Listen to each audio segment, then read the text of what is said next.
Jésus, guéris-moi. Alors, bonsoir tout le monde, bonjour. Cette semaine, nous allons continuer aux quatre sens des Écritures avec la thématique des yeux qui s'ouvrent face au ressuscité. Alors, pour évoluer dans cette thématique, nous allons prendre le personnage de Paul, qui est un personnage très coloré et qui a été omniprésent dans tous les points, le point de départ de l'évangélisation de la bonne nouvelle de Jésus ressuscité. Et on sait très bien que ce personnage, si on ne l'avait pas eu, ça aurait été très difficile de répandre cette bonne nouvelle aux quatre coins du monde de ce temps qui était tout le pourtour de la Méditerranée. On va commencer à regarder un petit peu ce personnage énigmatique, mais à la fois très sympathique aussi. Et on va voir dans Galates au chapitre 1, que je vais vous lire, là, du verset 13 à 18, comment lui y explique le changement qui s'est produit dans sa vie quand il a rencontré le Christ ressuscité. Vous avez entendu parler du comportement que j'avais autrefois dans le judaïsme. Je menais une persécution effrénée contre l'Église de Dieu et je cherchais à la détruire. Alors, avec ce texte-là, on perçoit que Paul a vécu une transformation vraiment radicale. De persécuteur qu'il était, il est devenu un fervent disciple du Christ ressuscité, fervent au point tel que il en est devenu lui-même le promoteur de cette voie nouvelle des adeptes du Christ ressuscité. Et on voit aussi tout le processus qu'il a suivi, là. Il a commencé un tout petit peu après sa conversion, il a commencé très légèrement à commencer à parler du Christ, mais comme il avait été persécuteur et qu'il était perçu comme persécuteur, il était trop tôt, il s'est aperçu qu'il était trop tôt pour lui de commencer tout de suite son évangélisation.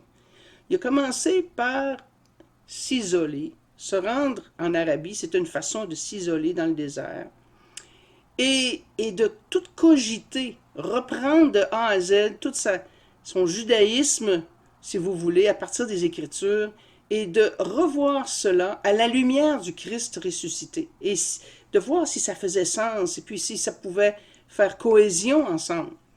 Alors, ça a été ça, sa démarche. Et après, seulement qu'après avoir vécu ce temps de retrait, peut-être 2 ou 3 ans, là, après ça, il est monté à Jérusalem. Et là, il s'est manifesté à Pierre et aux autres disciples pour montrer qu'il avait vraiment changé et qu'il était, lui aussi, un disciple du Christ ressuscité. Donc, son nom juif, c'était Saul de Tarse, Saul S-A-U-L. En hébreu, ça se dit Shaoul.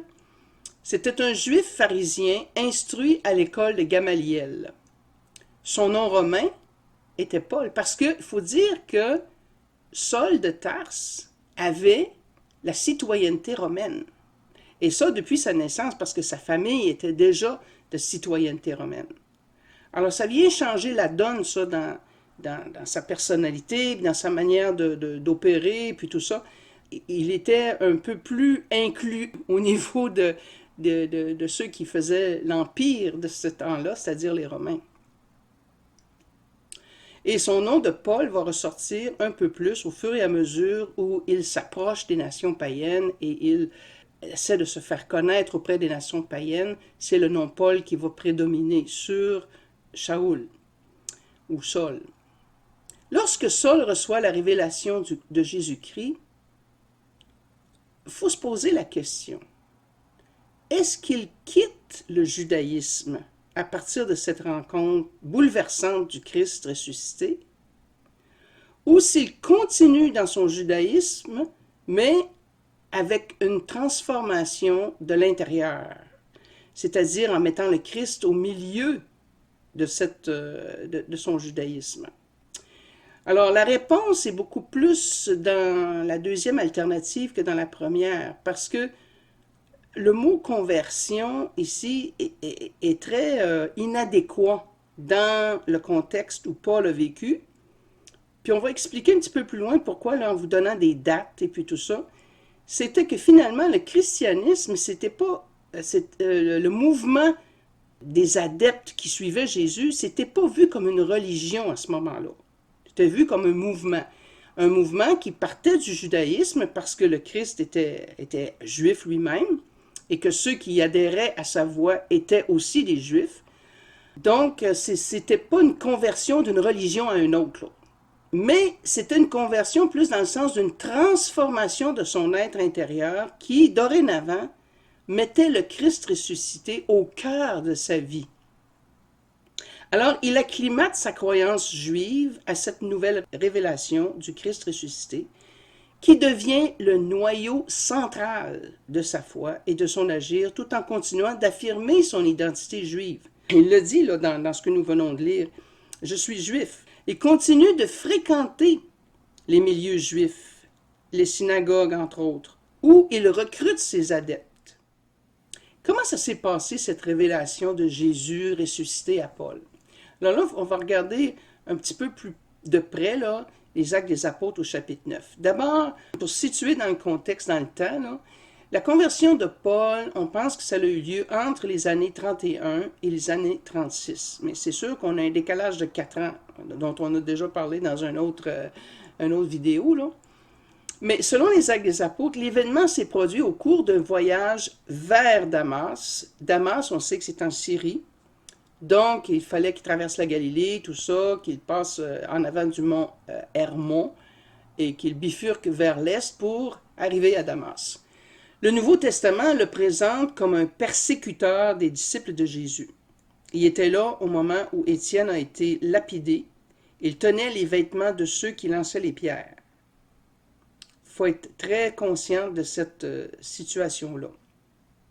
Et il fait sa rencontre mystique avec le Christ entre 32 et 36. Les Actes relatent en ces termes la rencontre mystique de Paul avec Jésus ressuscité. Paul tomba par terre et il entendit une voix qui lui dit « Saul, Saul, pourquoi me persécutes-tu » Il répondit « Qui es-tu, Seigneur » Et le Seigneur dit « Je suis Jésus que tu persécutes.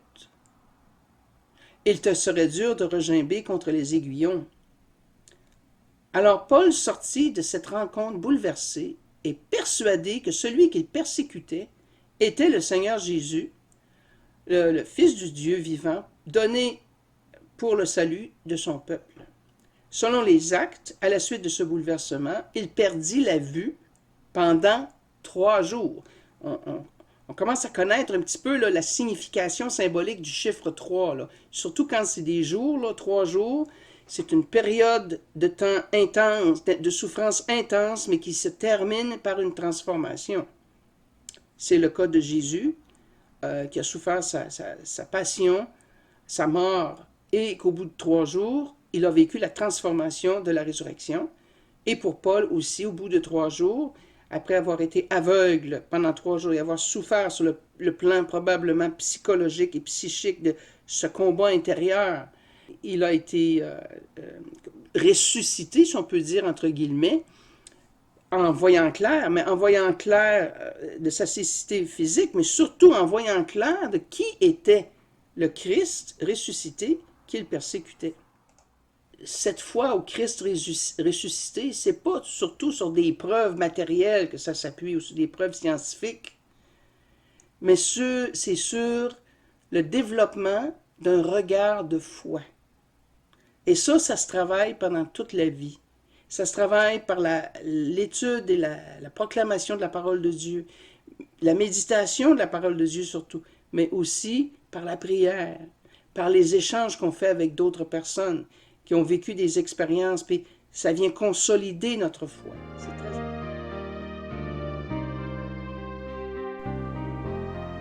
Oui, Seigneur Jésus, comme tu l'as fait pour cet aveugle-né, pour Paul, ouvre mes yeux à la lumière de ta présence. Je crois en toi, Jésus, mais augmente ma foi. De l'aveugle rempli de doutes que je suis, fais de moi un voyant, une voyante. Fais de moi un croyant, une croyante. et fasse de moi un véritable témoin de ta résurrection.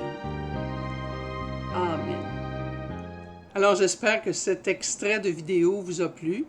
Si c'est le cas, vous êtes invité à vous rendre sur mon site web, violenecouture.com, dans la section vidéo, et vous pourrez, si vous le voulez, télécharger cette vidéo au complet pour la somme de 3 $. Ces petits montants nous aideront à boucler, si vous voulez, le budget qui sert à cette œuvre aux 400 des Écritures. Un gros merci et à la prochaine.